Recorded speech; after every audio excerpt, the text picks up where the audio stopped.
Good day, everybody. Dr. Tim Turlip here. Welcome to this week's 3 Minutes to Vitality.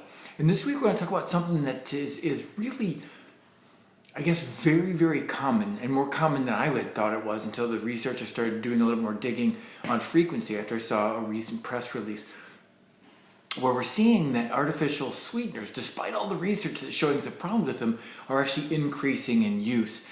And it's understandable. We actually now have gotten to the point that the current statistics are showing that more than 40% of American adults are obese. More than 18% of teenagers are, and 13% of children under 12 are actually obese today. So it's amazing, and now it's actually gotten up to where almost 75% of us are either obese, which is 40%, or 35% more are overweight, which is really incredible. So it's not surprising that we see that people have gotten more and more utilization out of artificial sweeteners. The idea being, well, heck, I'll get a little bit of sweet, but I won't get any calories, so I decrease the caloric intake, and they help me to control my weight or lose a few pounds. Makes sense. Unfortunately, the research doesn't bear it out, because the lack of sweetness does not mean that the chemical is chemically inert. Let me say that again because it's kind of important. The absence of calories does not mean that the substance is chemically inert.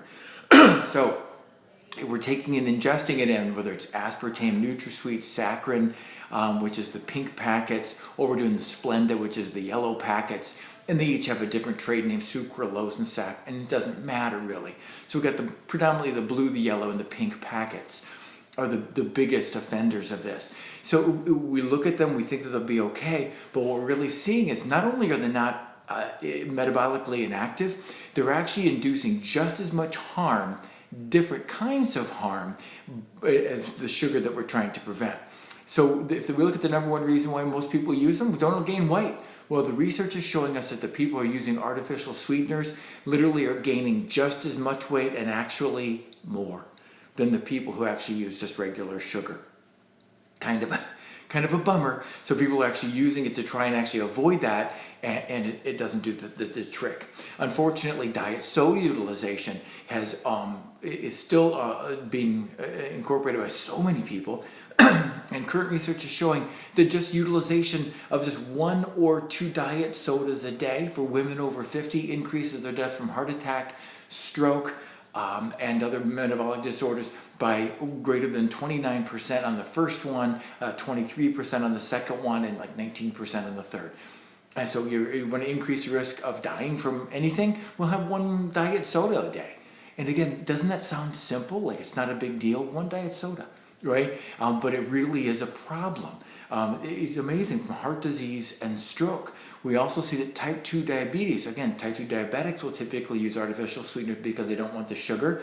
But guess what using those artificial sweeteners does? It increases our risk and causes type 2 diabetes because of many factors, the biggest one of which is there's all this sweetness that comes with it, but there's no calories behind it. So we have sweet mechanisms in our mouths, and believe it or not, in our guts. We actually have sweet receptors as well in the digestive tract.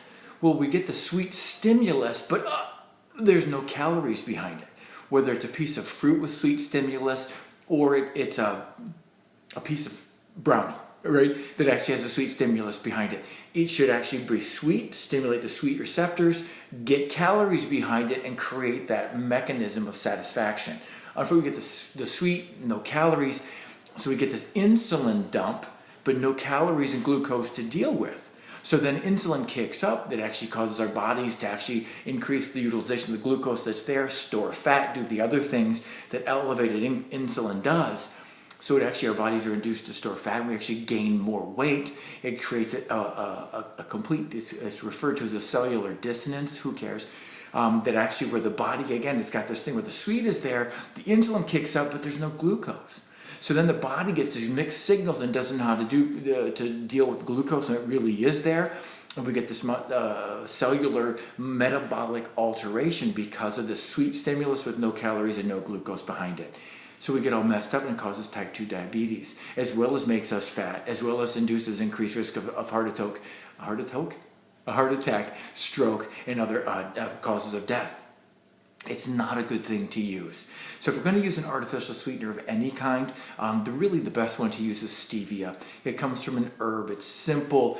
Just go buy, I'd get the simple ones and they come in a little container at the health food store. Some of the more commercial ones that you can get at the grocery store, not quite as, they're more processed. I'd go to get a more simple, basic dried stevia leaf, ground up, really, really sweet, quite tasty, and has fewer of those effects as well. Now, the best beverage to drink above all is just simple water with some citrus in it or something like that to make it more palatable, particularly for you ladies. But we need to watch that and try to eliminate these artificial sweeteners. They are not helping us when that's the reason why we're using them. So until next week, I'll see you then. Thanks so much for watching.